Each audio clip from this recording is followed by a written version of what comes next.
Magistrado, pues justamente ahora que usted ha sido la persona que nos ha hablado de estos acuerdos para elecciones en Venezuela, unas elecciones que la gente no quiere del todo porque Nicolás Maduro continúa en el poder, esta veeduría de la OEA yo creo que fue contundente. Creo que de ahora en adelante los venezolanos van a exigir que sea precisamente la OEA la empresa auditora, la observadora principal de esas elecciones. ¿Cómo ve usted el papel de la OEA dentro de esas elecciones que se darían en Venezuela y en cuánto tiempo? Si se dan elecciones en Venezuela, primero es con un nuevo Consejo Nacional Electoral. Ese es el primer orden. Segundo orden, con un nuevo registro electoral que sea sincero, que sea sincerado, que sea pulcro, que se limpie, porque no se puede dar con el mismo que está, con el mismo sistema.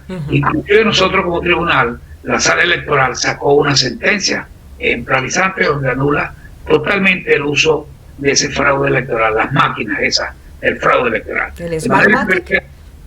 Con Smartmatic, pero todo el sistema, pero es que el caso de Venezuela y el caso de Bolivia es lo mismo. Lo que sucedió en Bolivia, cómo utilizan otros servidores sembrados de información para suplir los originales y de esa manera alterar el orden de los números de población, de circuitos electorales. ¿Cómo se hace ese fraude, magistrado? Porque yo sé que usted lo ha investigado. ¿Cómo es que funciona ese fraude y probablemente cómo funciona el fraude de Smartmatic en Venezuela? El fraude de Smartmatic en Venezuela, que va acompañado precisamente con el Consejo Nacional Electoral, con las autoridades electorales, que son las que lo permiten. Primero, que ellos no auditan todos los votos de todos los centros, ellos auditan un porcentaje, 40, 50, 60, hasta allí. Pero ellos igual usan otros servidores. Hay unos centros electorales que están diseñados para cada municipio, por decir algo, 200 centros electorales, pero ellos utilizan 220, 230, o sea, 30 centros más, fantasma totalmente, que los manejan en casas de familia, que están inyectando la información de manera directa, con todos los que ellos saben, el seguimiento que le hacen ellos a quienes no van a votar, y van inyectando información, así se lleva. Pero además, con los mismos servidores, como tú lo señalabas en tu programa anterior, con los servidores que no están auditados, que no están monitoreados, controlados, esos nuevos servidores que ellos tienen aparte, ajenos, están sembrados de información y luego los conectan al sistema de información y arrojan resultados, y con eso alteran los resultados. Es por ello que ellos no aceptan auditar cuadernos electorales, ellos no aceptan auditar los votos, porque no va a dar los resultados nunca. Y sobre todas las cosas, cuando la persona afectada por el fraude electoral ejerce los recursos legales y constitucionales, tampoco se lo declaran inadmisible, de manera que queda consumado el fraude totalmente, consumado lo que es un golpe de Estado, que se llama en doctrina, en derecho constitucional, se llama el golpe de Estado constitucionales porque aparenta ser legales. O sea que tanto en Venezuela como en Bolivia, lo que han cometido en este caso el régimen de Nicolás Maduro y también Evo Morales en Bolivia, ¿han sido golpes de Estado? Son golpes de Estado porque se adueñan del Estado, porque asaltan la voluntad popular expresada en las urnas. Bueno, ¿y cómo vamos a hacer entonces para las próximas elecciones en todos los países donde se ha sospechado de fraude para prevenir que ocurra una próxima vez? Ya, yo creo que evidentemente Bolivia ha sido un ejemplo demostrado primero por la OEA y en segundo orden por la misma empresa auditora. De manera que ningún país del continente en lo adelante puede manejarse con este tipo de empresas. Y el gobierno que se pretenda manejar mediante votos electrónicos, evidentemente lo que busca es cómo alterarse este mecanismo. Las próximas elecciones en Venezuela van a ser sin voto electrónico. Ustedes desde el tribunal emitieron una sentencia. Sí, nosotros como tribunal legítimo, la sala electoral, los magistrados de esta sala emitieron una sentencia inmensamente clara para el país, un mensaje totalmente claro para el país, para rescatar la credibilidad del voto y para sanear sobre todo el voto, donde se resguarde la integridad de la voluntad de los electores. Bueno, las elecciones tienen que ser manuales. Tienen que ser manuales, las próximas que se hagan en Venezuela.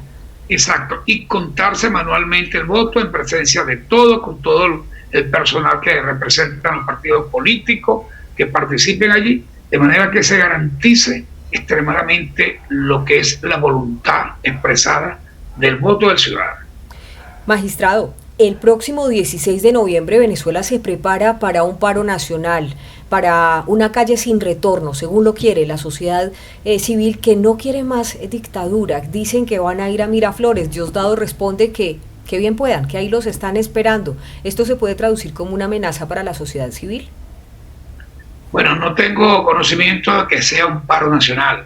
Sí hay un llamado del presidente constitucional, Juan Guaidó, para salir a la calle, para llamado a los venezolanos, para que salgan a rescatar la libertad, a luchar por la libertad, que es el deber ser. Estando dentro de las casas, los venezolanos, en sus casas, buscando comida, buscando el agua, buscando el gas, buscando medicina, buscando alimentos, no van a rescatar la democracia. La democracia se rescata en la calle, luchando por ella, en todas las tribunas donde estén. O sea que el presidente interino Juan Guaidó está llamando a una marcha, pero importantes grupos de la sociedad civil están llamando a un paro nacional. ¿Ahí no hay unidad? No, si hay unidad, están los gremios llamando, el gremio de enfermeras, el gremio de colegios de médicos, están el gremio de los profesores. Sí hay un llamado total de unidad. En Venezuela hay una unidad total que está por el orden del 98% de los venezolanos, con la voluntad de salir del régimen dictatorial y usurpador de Nicolás Maduro. Y entonces, ¿cómo le podemos llamar? Si no es paro, pero tampoco solo marcha, ¿cómo se le va a llamar a ese día del 16 de noviembre en Venezuela? Creo que es un día que está establecido específicamente en la Constitución, en el artículo 350, que es un día de una desobediencia civil, donde el país entero, todo va a salir, debe salir, de una situación política ajena, pero debe salir como desobediencia, de llamado a reflexión, para que las Fuerzas Armadas tomen cartas en el asunto, que es el deber ser, y se deponga un régimen dictatorial que ha asaltado el poder, como el caso de Nicolás Maduro. Magistrado, ¿hasta cuántos metros puede acercarse la sociedad civil de sitios como Fuerte Tiuna o Miraflores para que no vayan a cometer imprudencias? ¿Hasta qué punto se pueden acercar para que después el régimen no se vaya a aprovechar y van a decir, son blanco legítimo? Venezuela existe la ley de las guarniciones militares que establecen los perímetros de seguridad de toda guarnición militar. Pero en el caso de Miraflores eso no existe. Allí eso es una vía pública, normal, de peatones, y eso no está establecido. Este es un régimen dictatorial que puede tomar medidas de cualquier naturaleza. Es evidente que van a trancar lo que es la avenida Urdaneta, y hacer todas estas cosas de maniobra para generar ellos mismos como un caos allí, de manera que la gente tenga el temor de, en caso tal de que se llegue a Miraflores. No tengo conocimiento si el llamado es para ir a Miraflores. No, tampoco tenemos conocimiento. Lo que pasa es que, como vemos una sociedad civil y unos segmentos tan decididos, desde la responsabilidad periodística preferimos advertirles a través de este programa.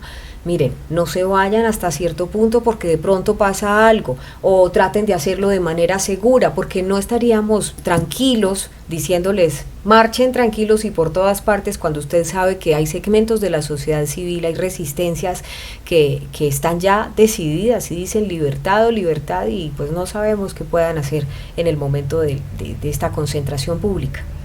Sí, son 20 años de gobierno, son 5 años que tuvo Hugo Chávez y luego comenzaron los fraudes, uno detrás de otro, y bueno, está destruido el país, la patria está destruida. Pero ellos están motivados, sobre todo porque Bolivia les dio ejemplo y entonces tienen una esperanza en el corazón, y ahí es donde yo le digo, pues, ¿cómo le decimos a la sociedad civil cómo se protege ese día? Porque pues bueno, tal vez ellos no sientan miedo, porque cuando un hombre tiene decisión en su corazón no siente miedo, pero desde la responsabilidad, digamos, de la información, uno sí trata de advertirles. Fuerte Tiuna, ¿se pueden, por ejemplo, acercar hasta qué punto para que no les pase nada? ¿Hasta dónde pueden estar seguros? Fuerte Tiuna, al frente de paso igualmente la avenida principal de Caracas que lleva al centro de la capital. Hasta ahí se pudiera llegar, ellos van a tomar otras medidas. Yo sí creo que los venezolanos ahorita están muy emocionados con lo que pasó en Bolivia.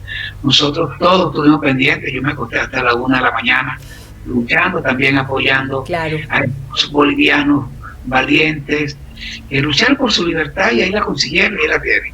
Pero aquí se está viendo esos aires de la primavera árabe, que se está entendiendo así, hablan de efecto cascada. Para mí es la primavera árabe la que se puede dar en el continente. Y como el régimen ha sembrado vientos y Nicolás Maduro ha sembrado vientos y huracanes, eso iba en tsunami, imagínense. Los vientos sudamericanos, yo creo que el que siembra viento, decimos en Venezuela, el que siembra viento recoge tempestades. Y ya las tempestades en Bolivia sembraron vientos y recogieron tempestades. Ya Bolivia es libre de una forma inesperada. En 18 días fueron suficientes para que estos hombres y mujeres se tiraran a la calle a luchar por su libertad sin retorno, y ahí la tienen. Magistrado. Claro, acompañado de sendos informes de autoridad moral de la OEA y inclusive del mismo empresa auditora contratada por el mismo Tribunal Electoral de Bolivia. Magistrado, el equipo de auditoría de la OEA sigue en Bolivia acompañando también todo el proceso de investigación. ¿Qué puede pasar con Evo Morales? ¿Podría tener que entrar a responder por fraude electoral? Olvídese, Evo Morales no regresa a Bolivia, por supuesto que no, salvo que lo capturen. Por eso el asilo político en México. Más. Pero lo pueden pedir, hay convenio de extradición, claro, ¿qué podría pasar? Sí, pero él se va a mover en estas cosas. Pero ahorita no regresa a Bolivia, olvídese, él no va a ir a responder. Son unas personas, son criminales, irresponsables, delincuentes, que no van a responder. Pues van a huir, pero que si los captura, evidentemente los organismos internacionales tengan la seguridad que van a responder. Allí hay una situación planteada que yo la veo en el caso de Evo Morales, inclusive más grave. No únicamente es el fraude sino el anterior, pero además renuncia ahora y se lleva y comete un delito, se va a crear un avión presidencial, parece que no es un avión privado, y sale un avión presidencial que es un usufructo totalmente de uso, hay que revisar este delito allí y le lo van a dar. ¿Eso sería un peculado, perdón? Sería un peculado. Sería un peculado de uso, pero hay algo más grave, Sandra, que no lo ha tocado nadie y que tú vas a tener la primicia. ¿Qué pasó? Allí se encarcelaron, se detuvieron a los rectores del Tribunal Electoral de Bolivia.